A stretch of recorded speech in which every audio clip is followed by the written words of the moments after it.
Om Swastiastu. Halo pemirsa, apa kabar Anda? Kami kembali hadir untuk memberikan informasi terpercaya seputar kesehatan hanya di KIH TV, your source for healthy living. Nah, tema yang akan kita bahas hari ini adalah endoskopi dan masalah seputar pencernaan. Mari kita ketahui penjelasannya lebih lanjut bersama narasumber kita, Dr. Made Dwi Yoga Barata, spesialis bedah, konsultan bedah digestif.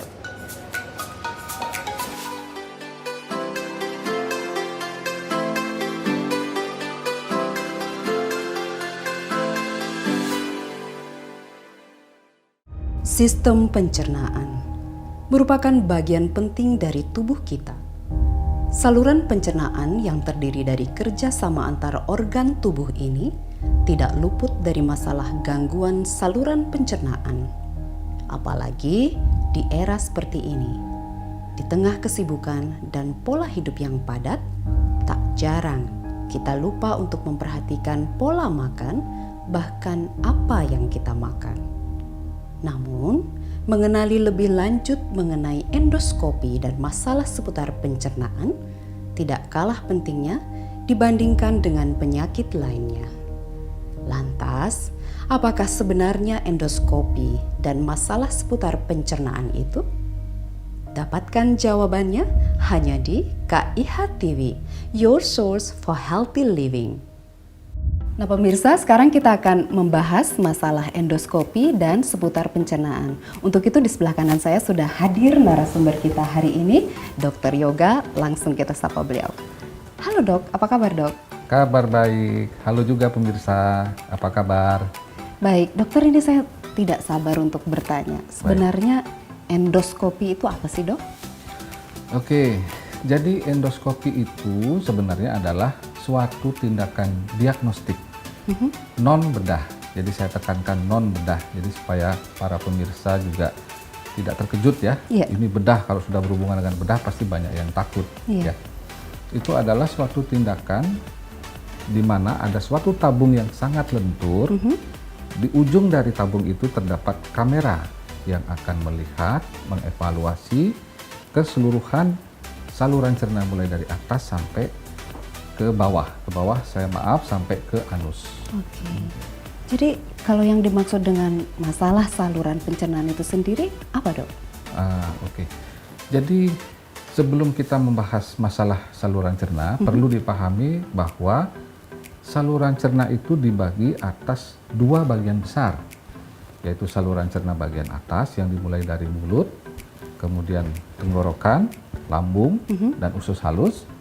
Kemudian saluran cerna pada bagian bawah, yaitu usus besar, sampai ke anus. Nah, gangguan-gangguan yang ditimbulkan pada masalah saluran pencernaan ini adalah gangguan yang nantinya akan menimbulkan gangguan kesehatan secara keseluruhan pada tubuh kita. Baik, jadi awalnya dari masalah saluran pencernaan saja, ternyata berpengaruh ke kesehatan secara menyeluruh. Sangat berpengaruh. Baik, ini kalau yang rentan terkena masalah saluran pencernaan ini siapa saja dok? Siapa saja bisa terkena, mulai dari anak-anak, dewasa, usia tua, baik wanita maupun laki-laki. Jadi semua bisa terkena. Jadi siapa saja berisiko dok ya? Berisiko. Baik, betul. Apa saja kalau bisa disebutkan bagian-bagian lebih khusus lagi tentang masalah pencernaan ini dok? Masalah-masalah yang sering harus kita lakukan pemeriksaan endoskopi itu mulai dari mulut, kemudian dan tenggorokan. Itu gangguan menelan. Kemudian selanjutnya adalah nyeri pada saat menelan. Lalu sulit menelan. Jadi ada nyeri menelan, sulit menelan, itu hal yang berbeda ya. Berbeda. Kemudian ada gangguan berupa mual. Kadang-kadang sampai muntah. Muntah bisa berupa muntah makanan atau tanpa makanan. Lalu nyeri di daerah ulu hati, orang bilang sering mah seperti itu ya. Kemudian nyeri di daerah kanan, perut kanan. Lalu masalah selanjutnya adalah yang berhubungan dengan saluran cerna pada bagian bawah, sering mengalami sulit buang air besar atau jarang dia buang air besar. Kemudian nyeri pada saat buang air besar. Kemudian selanjutnya adalah konstipasi itu tidak bisa buang air besar. Oke. Atau gejala-gejala buang air besar disertai darah, buang air besar disertai lendir, atau ada ambien atau wasir. Nah, itu yang harus kita lakukan pemeriksaan endoskopi itu. Baik dok, terkait endoskopi untuk masalah saluran pencernaan ini kalau bisa disebutkan lagi ada berapa macam dok? Nah ini, endoskopi ada 2 macam, ya, endoskopi untuk saluran cerna atas, kemudian endoskopi saluran cerna bawah. Yang atas itu disebut dengan esofagogastroskopi. Itu tabungnya sangat kecil ya, mungkin kira-kira sebesar kelingking kita.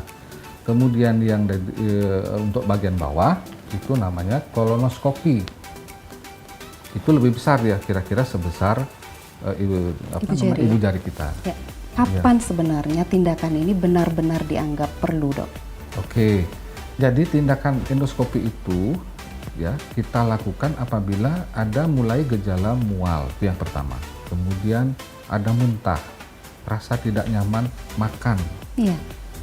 Rasa tidak nyaman makan itu kan bervariasi sekali. Ada tidak ada nafsu makan, tidak bisa menelan, atau nyeri pada saat menelan. Kemudian lambung itu cepat penuh, baru makan sedikit sudah rasanya penuh. Begah begitu Begah, ya dok? Ya. Kemudian sering bersendawa. Bersendawa apa ya namanya? Sering keluar angin ya, bersendawa ya. Lalu ada nyeri-nyeri perut yang tidak jelas lokasinya. Untuk selanjutnya juga misalnya sering mengalami diare. Diarenya tidak hanya cukup sekali, 2 kali saja dalam sehari, tetapi diare yang terus-menerus tiap hari. Berminggu-minggu misalnya, sampai disertai berat badan menurun, kemudian badan lemas, lalu anemi tampak pucat sekali di wajah.